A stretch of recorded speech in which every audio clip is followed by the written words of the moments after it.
नमस्कार मेरे प्यारे भाइयों बहनों। इस खूबसूरत देश के खूबसूरत देशवासियों को 76वें गणतंत्र दिवस की बहुत बहुत हार्दिक शुभकामना।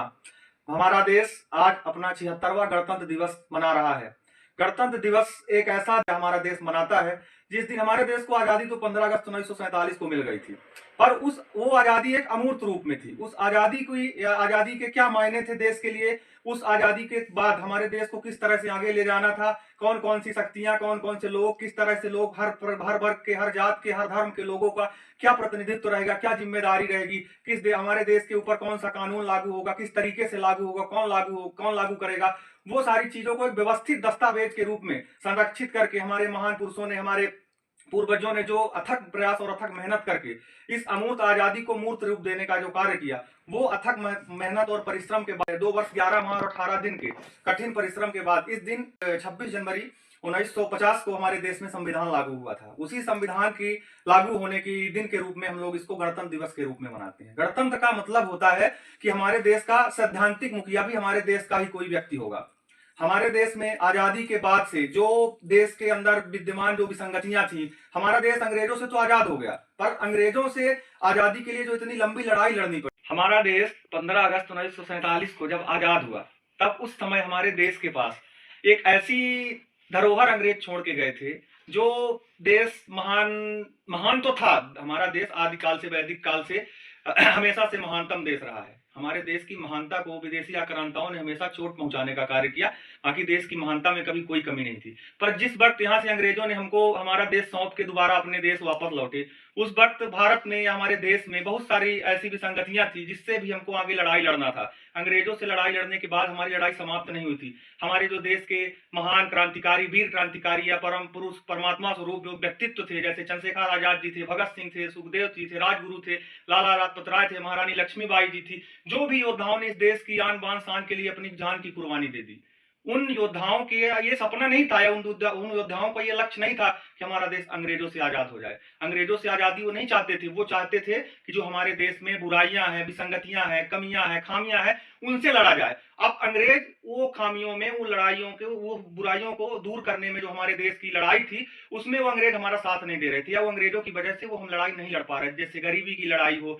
भुखमरी की लड़ाई हो, असमानता की लड़ाई हो, छुआछूत की लड़ाई हो, या बेरोजगारी की लड़ाई हो, या अपने देश की संपत्ति को विदेश में जाने से रोकने की लड़ाई हो, या हमारे देश की जो माताओं बहनों की इज्जत और अस्मिता की लड़ाई हो, वो लड़ाई हम अपने तरीके से नहीं लड़ पा रहे थे। इस वजह से हम ये लोग, हमारे देश के क्रांतिकारी, महान क्रांतिकारी और योद्धा, ये चाहते थे कि उन लड़ाइयों से हमारे देश को मुक्ति मिले। और वो लड़ाई से मुक्ति, वो समस्याओं से, वो खामियों से मुक्ति हमको तभी मिल सकती थी जब हमारे यहाँ हमारे ही लोगों का शासन हो। अंग्रेज उस लड़ाई को रोकने या उसमें लड़ाई में बाधा बन रहे थे, इसलिए वो अंग्रेजों से मुक्ति चाहते थे। अंग्रेजों से मुक्ति मात्र नहीं थी, मुक्ति इन बुराइयों से मुक्ति थी। आज हमारा देश 76वां गणतंत्र दिवस मना रहा है। आज 76 वर्ष बाद भी ये स्थिति है कि हम उन बुराइयों से पूरी तरह निजात नहीं पा सके हैं। ये देश के लिए, एक गणतांत्रिक देश के लिए या संप्रभुत्व संपन्न देश के लिए ये उतने गौरव की बात नहीं है कि हम लोग 76वां गणतंत्र दिवस मना रहे हैं। उससे भी ज्यादा गौरव की बात तब होगी जब हम उन आजादी के योद्धाओं का सपना पूरा करें और इस देश की असमानता, बेरोजगारी, गरीबी, महिलाओं से हिंसा, छेड़छाड़, प्रताड़ना,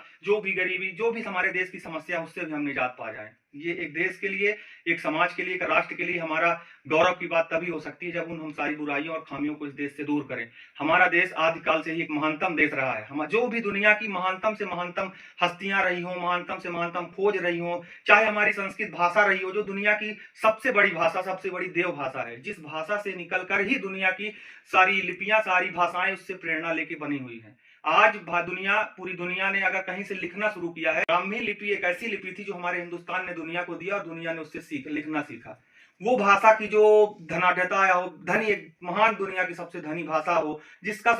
जो आज का जो कंप्यूटर साइंस या विज्ञान मानता है कि जो सबसे अच्छा कंप्यूटर का एल्गोरिदम बन सकता है वो संस्कृत भाषा का एल्गोरिदम। हमारे देश की चिकित्सा व्यवस्था रही हो, चरक रहे हो, जो बड़े बड़े हमारे यहाँ वैद्य निकले यहाँ से, उन्होंने पूरी दुनिया को चिकित्सा व्यवस्था दिया। आज दुनिया में जिस प्लास्टिक सर्जरी की बदौलत पूरी दुनिया हर व्यक्ति का कायाकल्प करने में लगी, वो प्लास्टिक सर्जरी हमारे भारत की देन है। वो हमारी जो यहाँ की धरोहर थी उसको विदेशियों ने ले जाके और अपने नाम से पेटेंट कराया। हमारा देश हमेशा से बुद्धिमान और ज्ञानी देश था। हमारे देश में एक कमी थी कि हम लोग चालाकी करना नहीं जानते थे। वो अमेरिका, वो इंग्लैंड, जो भी यूरोपीय कंट्री है, वो हमसे ज्ञान में तो बहुत पीछे थे, पर चालाकियों में इतना आगे थे कि हमारी सारे खोज, हमारी जो ज्ञान की धनी परंपरा थी, उसको ले जाके उन्होंने चालाकी करके अपना नाम दे दिया। चाहे आप हवाई जहाज की खोज ले लीजिए, वो भी हमारे देश की देन थी। उसको भी यहाँ से अमेरिका वासी अंग्रेजों ने ले जाके राइट ब्रदर्स और रॉयल्स ब्रदर्स पता नहीं किसके नाम पर उसको दे के और बता दिया कि हमने हवाई जहाज की खोज कर दिया। वो धनी परंपरा थी, उस धनी परंपरा को हमें संरक्षित और आगे बढ़ाने की आवश्यकता है। वो शायद देश के योद्धाओं की, जिन्होंने इस देश के लिए अपना सब कुछ निछावर कर दिया, उनके लिए सबसे बड़ा,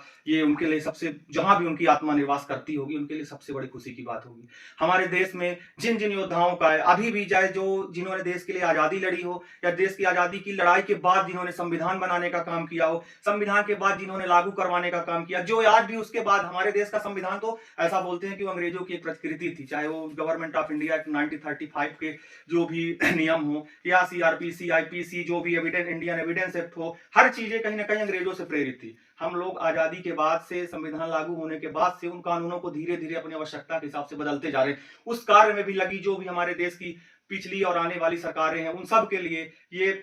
जो हमारे देश के सबसे बड़ा सुरक्षा का, जो हमारी नजर का सबसे सम्मानित जो काम कर रहे हैं, वो हमारे भारत देश के जवान, हमारे देश के अमर जवान और जो इस देश को अमर करने में लगे हुए जवान हैं, उन सबका जो इस प्रक्रिया, पूरी विकास यात्रा में अपना सहयोग दे रहे हैं। एक जवान अपनी माँ और अपनी प्रेमिका या अपनी प्रेमी को छोड़ के जाता है और इस धरती माँ का प्रेम करने लगता है, इस धरती माता की प्रेम में हमेशा अपनी जिंदगी और जीवन को निछावर कर देता है। सारी सुख सुविधा छोड़ के एक जवान हमारे लिए, ताकि हम इस देश के अंदर रह के अपने सारे सपनों को पूरा कर सकें, अपना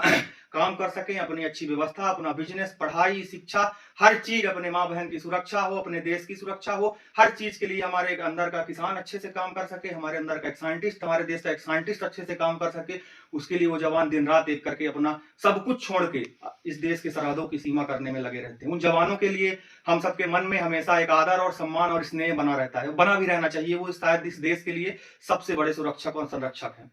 उसके अलावा जो भी इस देश की व्यवस्था बनाने में, जो भी, चाहे वो डॉक्टर हो, एक इंजीनियर हो, एक माँ हो, एक शिक्षक हो, एक जो भी इस व्यवस्था में लगे हुए हैं, हर व्यक्ति का, आप सब, हम लोग सब मिलके उस शुक्रिया करें। वो उस देश की आजादी का, एक संविधान के लागू होने का असली मतलब होगा। इस देश की एक धनी परंपरा, जो हमारा भारत जो है एक विश्व गुरु रहा है। इस भारत देश के हमेशा से बड़े बड़े ज्ञानियों, संतों ने इस देश को एक ऐसी धरा के रूप में बनाया है जो हमेशा इस पूरी दुनिया का प्रतिनिधित्व करता रहा है। हमारा देश जब गुलामी और गुलामी का दंश झेल रहा था, तो उस टाइम जो अंग्रेजों ने एक व्यवस्था बनाई थी पूरी दुनिया में कब्जा करने को, तो उन्होंने 3 तरीके से दुनिया को कब्जा किया। एक तो उन्होंने बताया था कि सेल्फ गवर्निंग कॉलोनी बनाई थी, दूसरी बनाई थी उसमें उन्होंने क्राउन गवर्निंग कॉलोनी,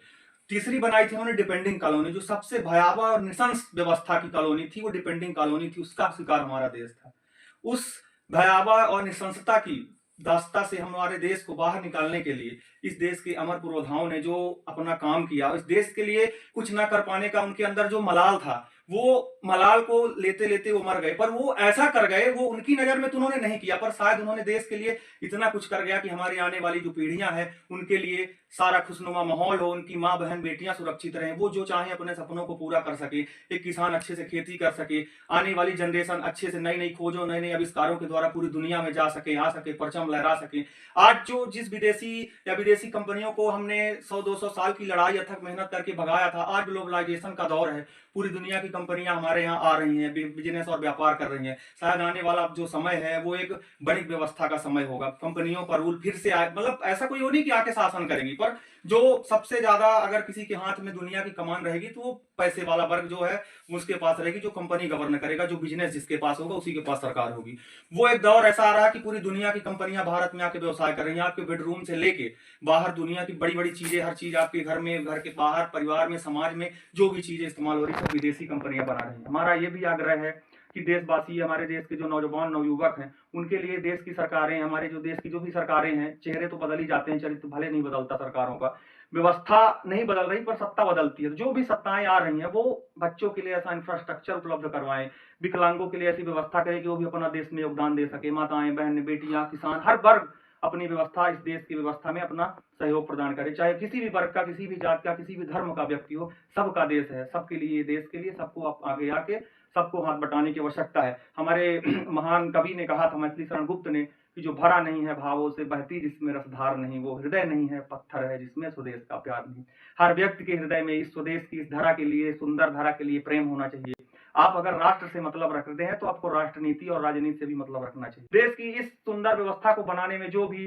पुराने लोग थे, जो हमारे पूर्वज थे, जो क्रांतिकारी थे, या कि वर्तमान में भी बड़े अच्छे अच्छे, जो हमारे आज के भी बड़े बड़े अच्छे नेता हैं, हमारे विदेश मंत्री एस जयशंकर जी बड़ा अच्छा काम कर रहे हैं, उन्होंने देश की कूटनीति को आगे बढ़ाने में, दुनिया में भारत का फिर से उपयुक्त स्थान, उच्चतम स्थान दिलाने की कार्य कर रहे हैं। हमारे प्राइम मिनिस्टर अच्छा कार्य कर रहे हैं, जो भी पुराने विदेश मंत्री थे, हमारे जो भी व्यक्ति आज इस सेवा को, व्यवस्था को बनाने में लगे हुए हैं, सबके लिए तहे दिल से धन्यवाद। इस देश के समस्त देशवासियों को दोबारा हमारी तरफ से और पूरे देश की तरफ से इस गणतंत्र दिवस की हार्दिक शुभकामनाएं। धन्यवाद।